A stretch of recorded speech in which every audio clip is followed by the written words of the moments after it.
The static crackled first, a venomous hiss in Captain Eva Rostova's headset, followed by a voice stretched thin by terror. Taking heavy fire from all sides. We are pinned down. 2 men down. I repeat, 2 men down. The transmission. Cut out, swallowed by the immense, unforgiving silence of the Hindu Kush Mountains. Inside the dim, chilly confines of the Tactical Operations Center at Bagram Airfield, the air crackled with a tension so thick you could taste it, a bitter mix of stale coffee, sweat, and fear. On the massive central screen, a satellite feed showed a grainy, chaotic scene. 6 green smudges, representing SEAL Team 9, were trapped in a narrow, rock-strewn valley known to the locals as the Maw of the Beast. Red icons, far too. Many of them, blinked menacingly from the surrounding ridges, a digital constellation of death. Eva stood at the back of the room, her arms crossed tightly over her chest, her knuckles white. She was the only A-10 Warthog pilot on duty, a fact that usually filled her with a quiet pride. But tonight, it was a source of burning frustration. Her aircraft, callsign Valkyrie 1, sat on the tarmac, fully armed and fueled, a 30-ton beast of titanium and firepower, ready to unleash hell. Yet here she stood, a spectator to a massacre in the making. The reason for her grounding was standing at the front of the room, basking in the glow of the screens, Major Rick Shark Davies. He was the flight operations chief, a man whose swagger was matched only by his deep-seated belief that a woman's place was anywhere but the cockpit of a close air support jet. Where are the Apashas?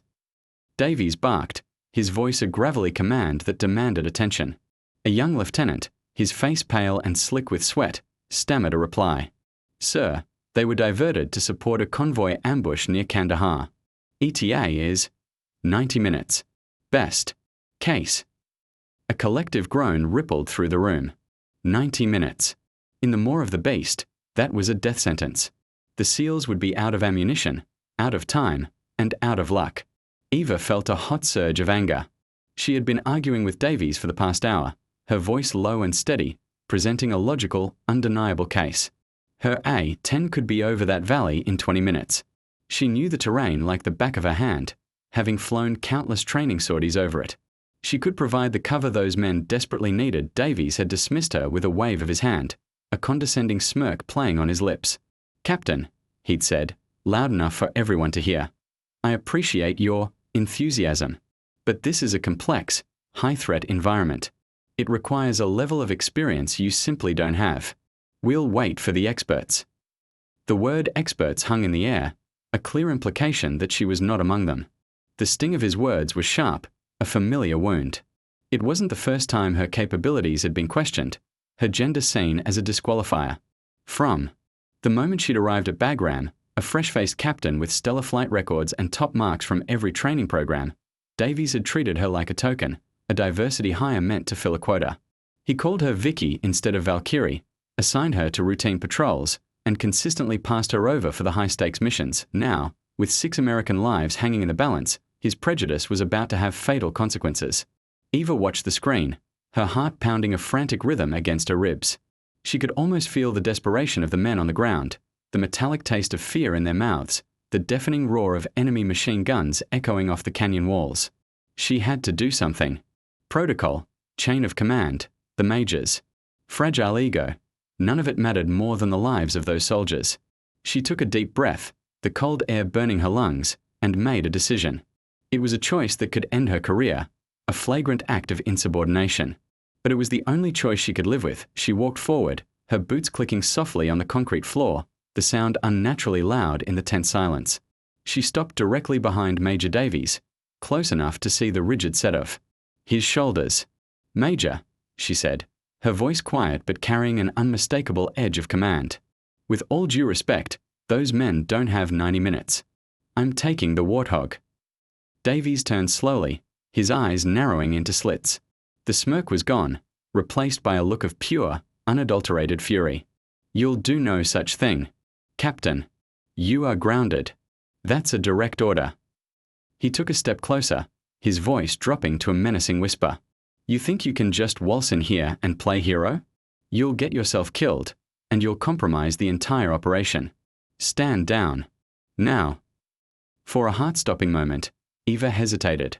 The weight of his command, the threat of a court-martial, the the potential end of everything she had worked for, pressed down on her. She saw the faces of the other officers in the room, their expressions a mixture of shock and morbid curiosity. They were waiting to see what she would do, waiting to see if the woman pilot would back down. Then, another transmission, weaker this time, pierced the silence. It was a different voice, laced with pain. They're closing in. God, there's so many of them. That was it. The last thread of her restraint snapped. She met Davies's glare with one of her own, her eyes blazing with a cold fire he had never seen before. I'd rather be court-martialed by you, Major, than attend a funeral for 6 men I could have saved.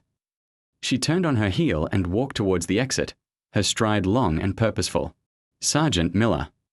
She called out to the senior NCO at the comm station, get me a direct line to the tower. Tell them Valkyrie 1 is wheels up in 5 minutes. Mission, danger close.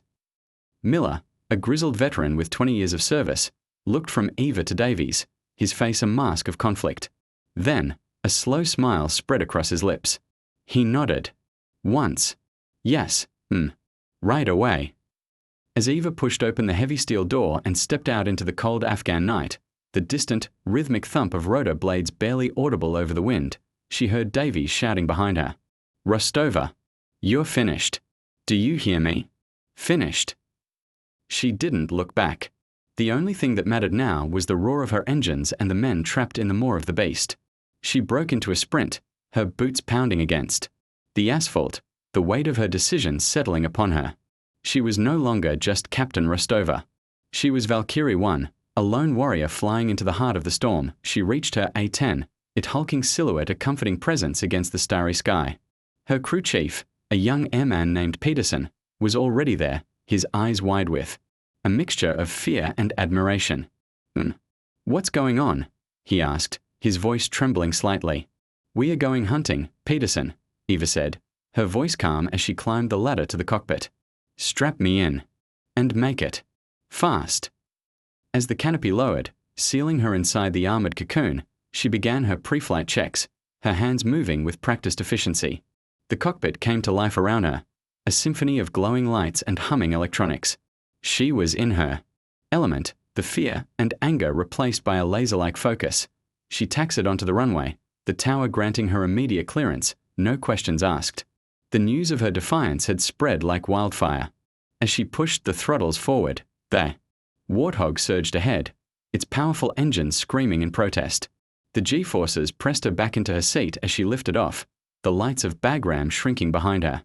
She was alone now, a solitary angel of death streaking across the night sky. She switched her comms to the SEAL's frequency.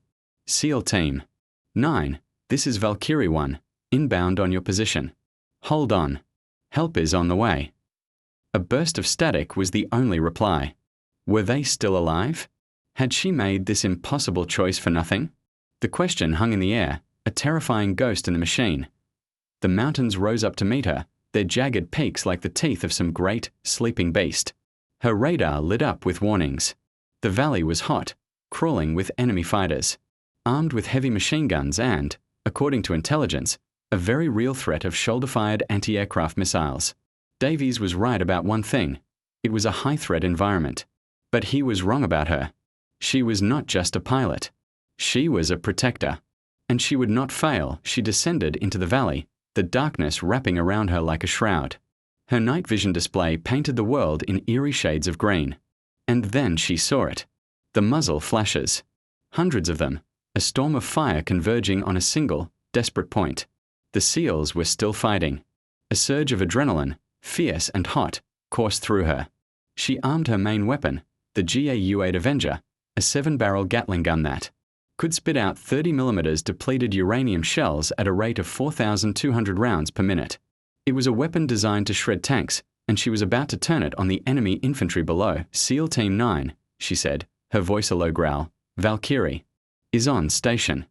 I'm about to make it rain. Keep your heads down. She lined up her first pass, the targeting reticle glowing ominously on her heads-up display. The ground rushed up to meet her, the muzzle flashes growing brighter, closer. She could feel the enemy's hatred, their desperation to snuff out the last flicker of resistance. But they hadn't counted on her. They hadn't counted on the Valkyrie. She squeezed the trigger. The world erupted in a cataclysm of sound and fury. The A-10 shuddered as the cannon unleashed its terrible power, a sound that wasn't so much heard as felt, a deep, guttural roar that ripped through the valley. It was the sound of righteous anger, the sound of hope arriving in a torrent of fire and steel. It was the sound of the beast screaming. But as she pulled up from her run, a high-pitched tone suddenly shrieked in her headset, a warning that made her blood run cold. It was the lock-on signal of a surface-to-air missile. Someone on the ground had a clear shot, and they weren't missing. The missile lock alarm was a piercing, relentless scream in Eva's ears, a digital harbinger of death. Instinct took over. She slammed the stick hard to the right, pulling the warthog into a bone-jarring, high-G turn that sent blood rushing from her head. Her vision tunneled, the world outside the canopy blurring into a nauseating swirl of green and black. Missile launch. Missile launch. She yelled into her radio, a warning to anyone who might be listening, though she knew she was utterly alone in this fight. Simultaneously, her thumb mashed the countermeasures button on her control stick. The A-10's fuselage erupted in a shower of brilliant white flares, each one a blazing decoy designed to seduce the heat-seeking missile away from her engines. She craned her neck, her eyes straining against the G-forces, scanning the dark sky behind her. And then she saw it. A fiery serpent slithering through the night, closing the distance with terrifying speed. The flares had deployed, but the missile was still tracking, its guidance system locked onto her. It was a newer model, more sophisticated than the intelligence reports had suggested. It wasn't falling for the old tricks. Panic, cold and sharp, tried to claw its way up her throat, but she shoved it down, replacing it with a cold, calculated fury. She wasn't going to die here. Not tonight. She pushed the warthog into a steep dive, hurtling towards the valley floor. A desperate gamble to use the terrain as a shield. The ground rushed up to meet her, the jagged rocks and deep shadows a treacherous obstacle course. The missile followed, a relentless predator. She was running out of sky, running out of time. At the last possible second, she yanked back on the stick, pulling the A-10 into a gut-wrenching climb, the engine screaming in protest. The maneuver was violent, pushing the airframe to its absolute limit. For a heart-stopping moment, she thought, the wings might shear off. But the warthog, true to its rugged reputation, held together. The missile, unable to replicate the sudden, brutal change in direction, shot past her, its proximity fuse failing to detonate. It slammed into the mountainside a few hundred yards away, the explosion a silent, brilliant flash in her rearview camera, followed by a tremor that she felt through the very bones of her aircraft. She let out a shaky breath, her body trembling, with the aftershock of adrenaline. That was too close. Far too close. But there was no time for relief. The SEALs were still trapped, and the enemy now knew exactly where she was. Back at Bagram, the Tactical Operations Center was in chaos. They had heard her frantic missile launch call, had seen the missile's heat signature on their screens, and then nothing. For a full 30 seconds, the Valkyrie 1 icon had disappeared behind the ridge, her comms silent. Major Davies stood frozen, his face a mask of disbelief and, for the first time, a flicker of fear. Had his arrogance just sent a pilot to her death? The silence in the room was absolute, a heavy shroud of dread. Then, Sergeant Miller, his eyes glued to his console, let out a whoop of triumph. She's back. Valkyrie 1 is back on scope. She evaded. A wave of relief, palpable and profound, washed through the room. Davies, however, just stared at the screen, his expression unreadable. Eva, meanwhile, was already lining up her next attack run. The failed missile attack had revealed the enemy's position, a small cave high up on the eastern ridge. They would be reloading, preparing to fire again. She wouldn't give them the chance. This time, she selected a different weapon from her arsenal, a pair of 500-pound Maverick missiles, air-to-ground munitions guided by an electro-optical sensor in their nose. They were precision weapons, designed for surgical strikes. SEAL. Team 9, this is Valkyrie 1, she said, her voice steady now, infused with a newfound, hard-won confidence. I've got eyes on the party crashers who just tried to welcome me to the valley. Consider their invitation revoked. She locked the Maverick Seeker onto the cave entrance, the image appearing on her multifunction display. She could see figures moving inside, scrambling to reload the launcher. Fox 2, she announced calmly, squeezing the trigger. The missile leaped from its pylon, leaving a trail of white smoke as it streaked across the valley. The impact was devastating. The missile flew directly into the mouth of the cave, its warhead detonating deep inside. The entire rock face seemed to bulge outwards for a moment before collapsing in a massive landslide of rock and fire. The secondary explosions from the stored munitions were even bigger, a chain reaction of destruction that lit up the night sky. The threat of another missile was gone. A cheer erupted over the SEAL's comms channel. Hell yeah, Valkyrie. Get some. It was the first clear transmission she had heard from them, a sign that her intervention was making a difference, that hope was beginning to pierce through their despair. The voice belonged to the team leader, Master Chief Petty Officer Thorne, a man known throughout the special operations community as ours. We are still taking heavy fire from the northern ridge, Valkyrie, he added, his voice all business now. They've got a D-Shike heavy machine gun nested in the rocks. We can't get a bead on it. The D-Shike, a Soviet-era machine gun, was a formidable weapon, capable of chewing through body armor and light cover with ease. It was the primary reason the SEALs were pinned down. Eva acknowledged the transmission, her eyes already scanning the northern ridge, searching for the telltale muzzle flash. There, a rhythmic, angry flicker of light, almost invisible against the dark rock.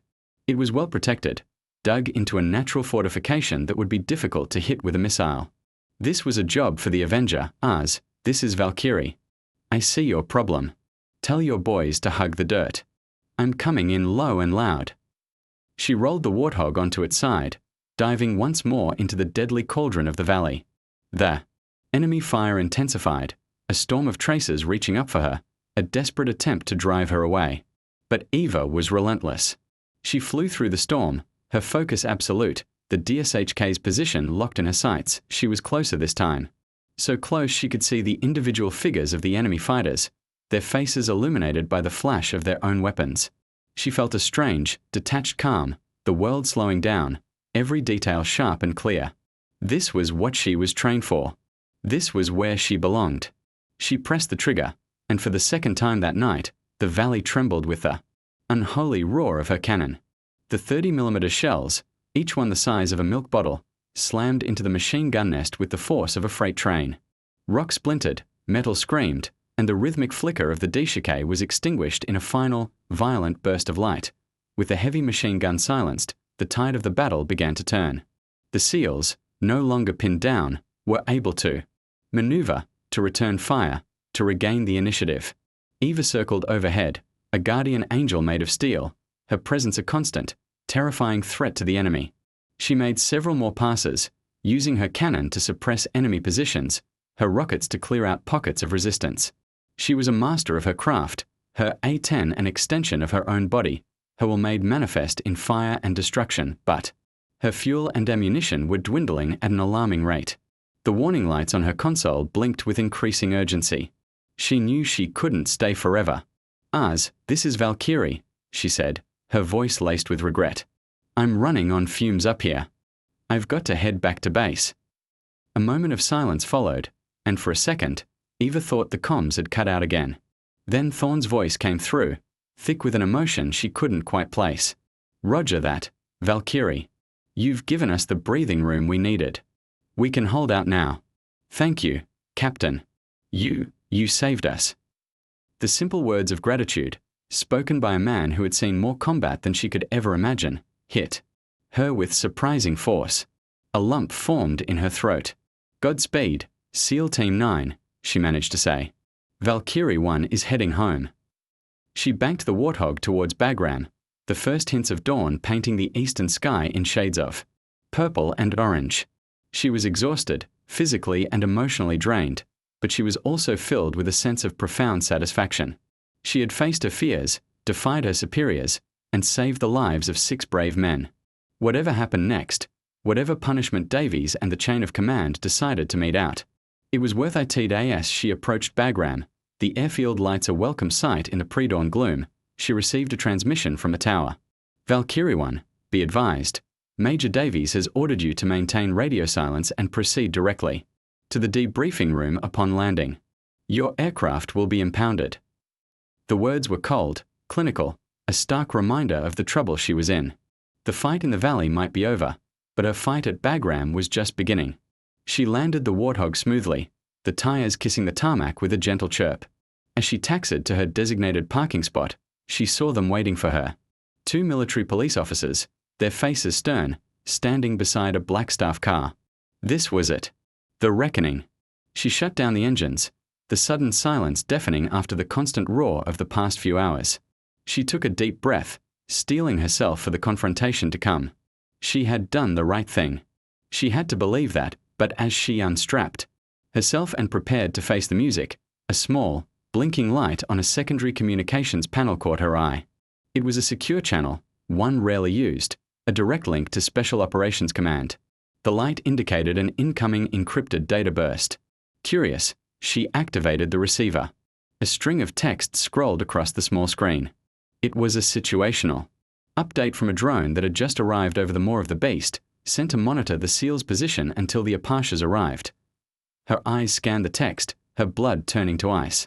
The SEALs weren't just on a routine patrol. The report mentioned a high-value asset, a package they had recovered and were protecting. And then came the final line, a piece of intelligence that changed everything. The enemy forces weren't retreating. They were regrouping. And they weren't just local insurgents. The drone had identified them as members of a highly trained, well-equipped Foreign Special Forces unit, operating in disguise. The fight wasn't over. It had just escalated. And the SEALs were still in the deadliest trap of their lives. The words on the screen burned into Eva's mind. Foreign Special Forces. High-value asset. It was like a physical blow, knocking the air from her lungs. This wasn't a simple case of insurgents pinning down a SEAL team. This was something far more complex, far more dangerous.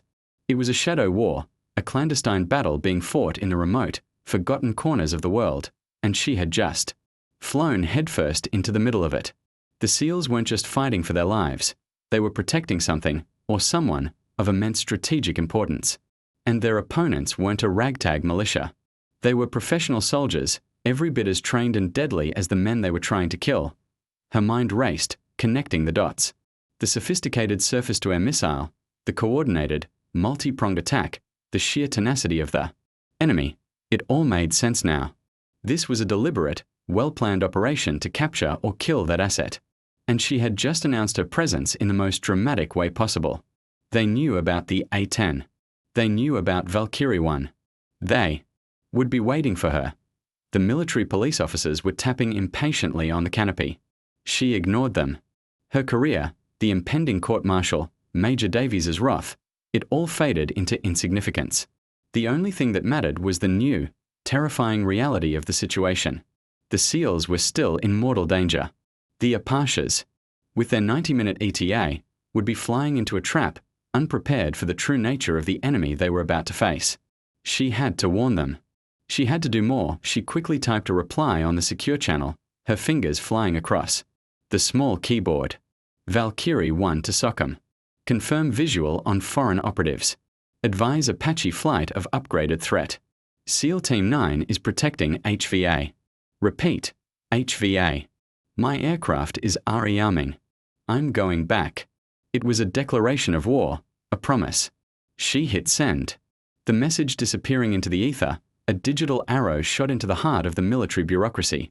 Then, and only then, did she open the canopy. The 2 MPs stared up at her, their expressions a mixture of impatience and awe. Captain Rostova, the senior officer said, his voice stiff. You are to come with us. Immediately. Eva looked down at them, her face a mask of calm resolve. I'm afraid I can't do that, Sergeant, she said, her voice even. I have a new mission. She turned to her crew chief, Peterson, who had been watching the whole exchange with wide, worried eyes. Peterson, I need you to work a miracle.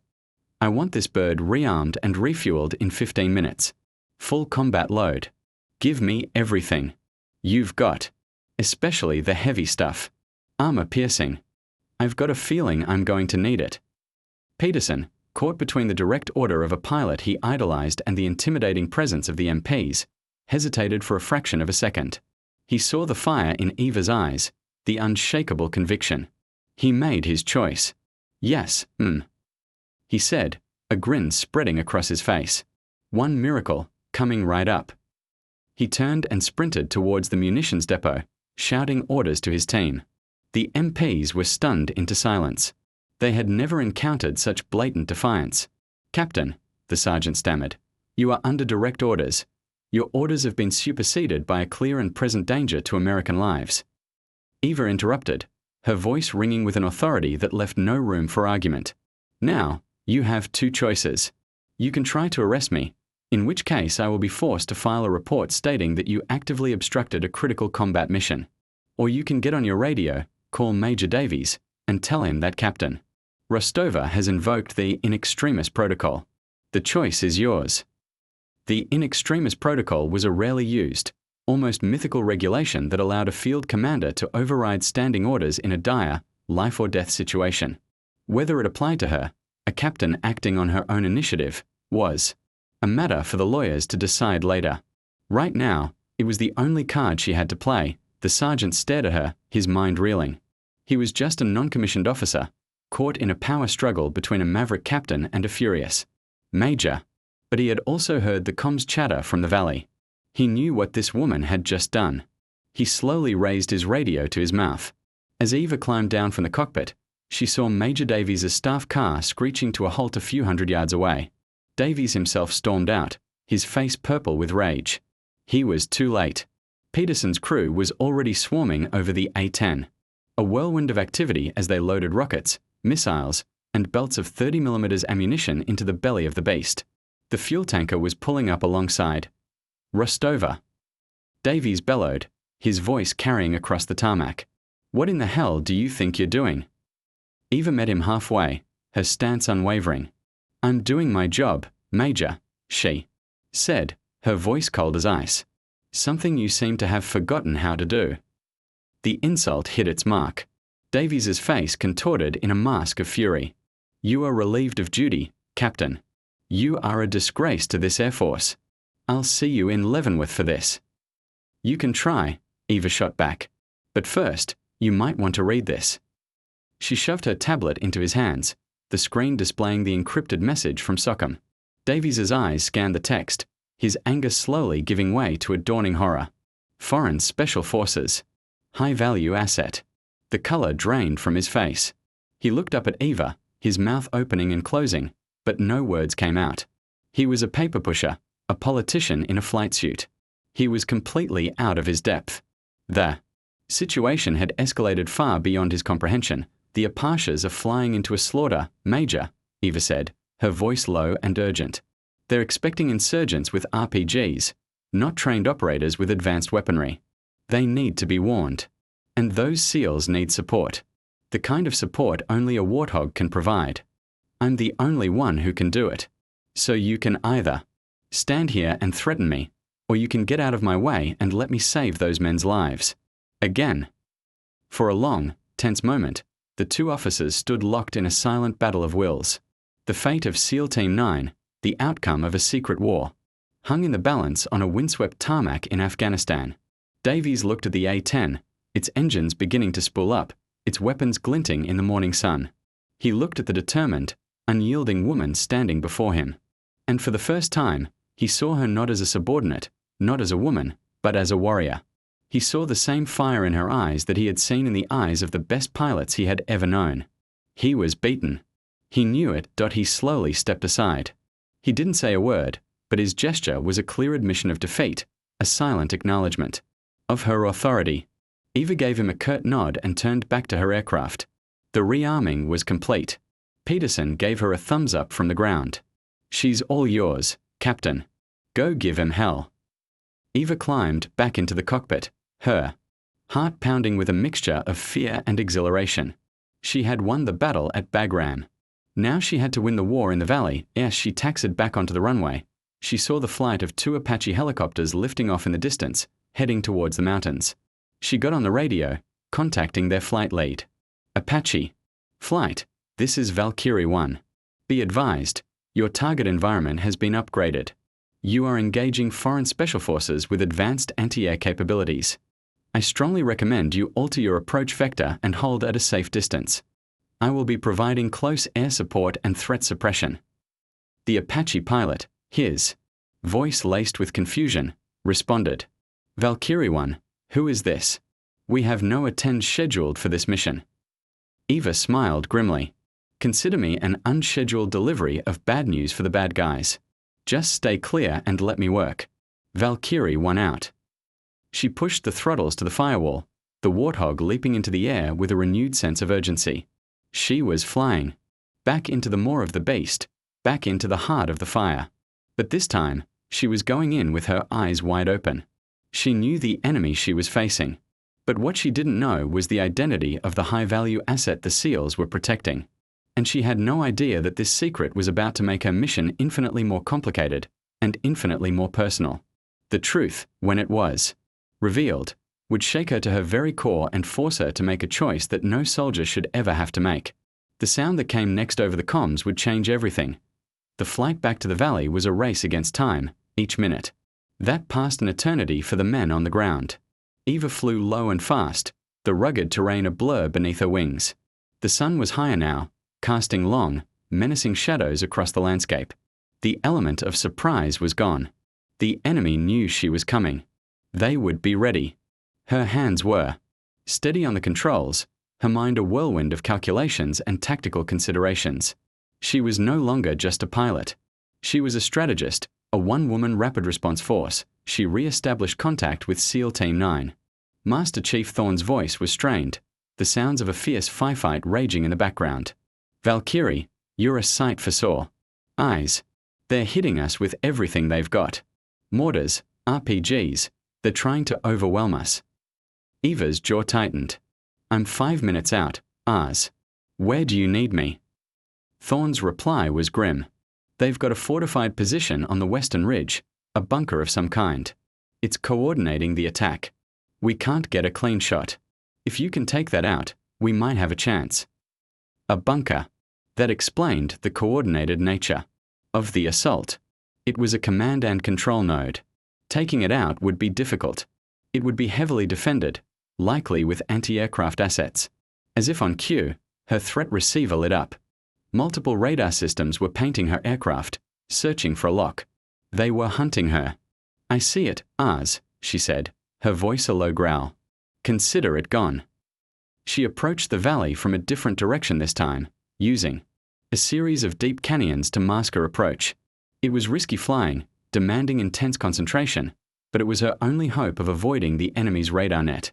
She broke out of the last canyon and the valley opened up before her, a scene of pure chaos. Explosions rocked the ground, smoke filled the air, and the relentless chatter of machine guns was a constant, deadly drumbeat. The SEALs were holding their own, but they were outnumbered and outgunned. They couldn't last much longer, she saw. The bunker, a concrete and steel monstrosity built into the side of the mountain, bristling with antennas and machine gun emplacements. It was a fortress. Her standard munitions wouldn't even scratch it. But she had come prepared. Peterson had loaded 2 GBU-28 bunker buster bombs onto her wings, massive, 5,000-pound behemoths designed to penetrate hardened targets. They were her trump card. The problem was getting close enough to deliver them. As she lined up her attack run, the sky around her erupted in a storm of anti-aircraft fire. Flak shells burst in black puffs of smoke, sending shrapnel tearing through the air. Tracers, like angry red hornets, zipped past her canopy. Her aircraft was hit, the impact a jarring thud that shuddered through the airframe. Warning lights flashed on her console. The right engine was losing power. She fought to keep the Warthog stable, her muscles straining against the controls. The damage was significant, but not critical. The A-10 was built to take a beating. She ignored the alarms, her focus locked on the bunker. She had one shot at this. She had to make it count. She descended into the maelstrom, the enemy fire growing more intense, more accurate. It was like flying through a solid wall of lead. Valkyrie, you're taking heavy fire. Break off. Thorne yelled over the radio, his voice filled with alarm. Negative, Ars, Eva grunted, the G-forces pressing down on her. I'm not leaving until this is done. She was feet from the ground now, the roar of her damaged engine a deafening protest. The bunker filled her heads-up display. She was in the kill zone. Any second now, a lucky shot could take her out of the sky. Bombs away, she whispered, pressing the release button. The 2 massive bombs dropped from her wings, their laser guidance systems locking onto the target. Eva pulled up with all her might, the Warthog groaning under the strain, its one good engine screaming for altitude. She cleared the ridge by mere feet, the heat from the impending explosion washing over her aircraft. The bunker busters hit their mark with pinpoint accuracy. The first bomb penetrated the thick concrete roof, its delayed action fuse detonating deep inside the structure. The second bomb followed a split second later, its blast amplified by the confined space. The entire bunker seemed to expand for a moment, before erupting in a massive fireball that sent a shockwave echoing through the valley. The command and control node was gone. The coordinated attack faltered, the enemy's fire becoming sporadic, disorganized. Eva had done it. She had decapitated the snake. But the cost had been high. Her A-10 was badly damaged, barely flyable. The right engine was on fire, trailing a thick plume of black smoke. She was losing hydraulic pressure. The controls were sluggish, unresponsive. She was a wounded bird, struggling to stay in the air. Valkyrie 1, report your status. The Apache flight lead radioed, his voice filled with concern. They had been watching the whole thing from a safe distance, awestruck by her courage. I'm hit, Eva said, her voice strained. Right engine is out. Multiple system failures. I'm not sure I can make it back to base. We are on our way, the Apache pilot said. We'll escort you. Eva knew it was a futile gesture. The Apaches couldn't help her fly a crippled jet. She was on her own. She fought to gain altitude, to nurse her wounded aircraft back towards Bagram. Every mile was a struggle, a battle against gravity and mechanical failure. It was during this desperate flight that the message came through, a voice transmission this time, patched through on the secure SOCOM channel. It was a voice she hadn't heard in years, a voice that sent a jolt of shock through her system, colder and more terrifying than any missile lock. Eva, is that you? This is Dr. Aries Thorne. I'm the package. The SEALs, they're here for me. Dr. Aries Thorne. Her father, the brilliant, controversial scientist who had disappeared from her life over a decade ago, a man she thought was dead. He had been working on a top-secret government project, something so sensitive that he had been forced to cut all ties with his family, to erase his own existence. And now, he was here, in the middle of a war zone, the high-value asset that foreign special forces were willing to kill for. The world seemed to tilt on its axis. Her mission, her duty, her entire understanding of the past 10 years of her life, was turned upside down. This wasn't just about saving 6 soldiers anymore. It was about saving her father, the man who had taught her to fly, who had instilled in her a love of the sky, who had vanished without a trace, leaving a hole in her heart that had never truly healed. The revelation hit her with the force of a physical blow, almost causing her to lose control of the crippled aircraft. Her father was alive, and he was in mortal danger. A new, fierce, and deeply personal determination surged through her. She wasn't just Captain Rostova, call sign Valkyrie, anymore. She was a daughter, and she would not let her father die, but her A-10 was failing. The fire in the right engine was spreading, eating away at the wing. The controls were getting heavier, the aircraft threatening to roll over and plunge into the mountains below. She was losing the fight. She wouldn't make it back to Bagram. She wouldn't even make it out of the valley. She had one last, desperate option: a controlled crash landing. It was a pilot's nightmare, a maneuver with a slim to none chance of survival. But it was her only choice. She had to get back to her father. Ars, she said, her voice surprisingly calm. This is Valkyrie. I'm not going to make it. I'm putting her down in the valley. Relay my coordinates to the Apaches. Tell them to pick up the SEALs and the asset. That's a priority 1 order. Eva, no. Her father's voice pleaded over the radio. Don't do it. It's too dangerous. But her mind was made up. I'll see you soon, Dad, she said, her voice softening for a moment. Then, she switched back to the main channel, her voice once again the steely command of a combat pilot. Apache flight, you have your orders. Execute. Valkyrie 1 is going down. She found a relatively flat stretch of land at the mouth of the valley, a dry riverbed that offered her best chance of survival. She lowered her landing gear, a prayer on her lips. The ground rushed up to meet her. The rocks and boulders a deadly, unforgiving landscape. This was it. The end of the line. But as the Warthog slammed into the ground, its landing gear shearing off, its fuselage screaming as it skidded across the rocky terrain, she saw something that made her blood run cold. A new group of enemy soldiers, emerging from hidden positions. Near her crash site. They hadn't been trying to shoot her down. They had been hurting her, forcing her to land exactly where they wanted her. It was a trap. And she had flown right into it. The impact was a symphony of destruction. Metal shrieked, groaned, and tore as the A-10, a wounded beast, carved a deep scar into the floor of the valley. The cockpit, a titanium bathtub designed to withstand incredible punishment, held together. But Eva was thrown violently against her restraints, her helmet cracking against the canopy. The world dissolved into a dizzying, chaotic blur of spinning metal and shattering glass before finally, blessedly, shuddering to a halt.